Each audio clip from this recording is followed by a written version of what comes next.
প্রিয় পুরুষ, এই লাইনটা জানি না কে লিখেছে, কিন্তু অসাধারণ, যা আমাকে আপনাদের সামনে তুলে ধরতে বাধ্য হলাম। তো লাইনটা কিছু এমনই একজন স্ত্রীকে নিয়ে। তো যাই হোক, শুরু করা যাক।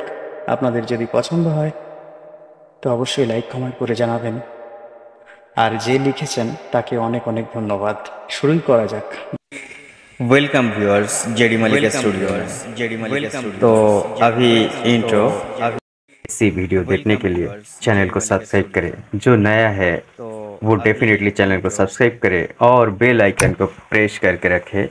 नया वीडियो अपलोड होने पर आप लोगों तक सबसे पहले पहुंच सके। বিয়ের শুরুতে আপনার স্ত্রীর দেহটি কত সুন্দর এবং দাগহীন ছিল তা মনে রাখবেন।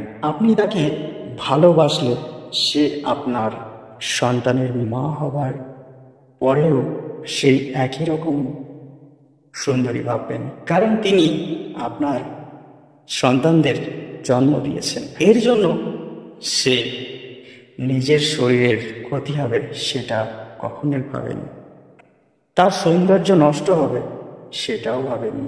সে মোটা হয়ে যাওয়ায় তার সম্পর্কে অভিযোগ করবেন না। সন্তানদের প্রতি অগাধ ভালোবাসা তাকে নিজের প্রতি তুচ্ছ করে তুলেছে। তার একমাত্র চিন্তা তার সন্তান নিয়ে, আপনাকে নিয়ে। তার একমাত্র সুখ আপনারা। মনে রাখবেন, আপনার স্ত্রী এই পেটটি একসময় মসৃণ মেয়েহীন ছিল। আপনার সন্তানদের 9 মাস ধরে নিজের মধ্যে আলিঙ্গন করে রেখেছে, তাদেরও ভালোবাসা, যত্ন, স্নেহ প্রাপ্য। যাই হোক, লাইনটা এইটুকুনি ছিল। তা আপনাদের বলছি, এই লাইনটা যদি আপনাদের ভালো লেগে থাকে তো আপনারা অবশ্যই ফলো করে নেবেন, আর নেক্সট ভিডিওর জন্য অবশ্যই বেল আইকন অবশ্যই প্রেস করে রাখবেন। যারা ইউটিউব থেকে দেখছেন সাবস্ক্রাইব করে নেবেন, আর যারা ফেসবুক থেকে দেখছেন তারা অবশ্যই ফলো করে নেবেন, কারণ এরকম ভিডিও আমি এনে থাকি। তো সত্যি সেই স্ত্রীদের জন্য বহুত বহুত ধন্যবাদ।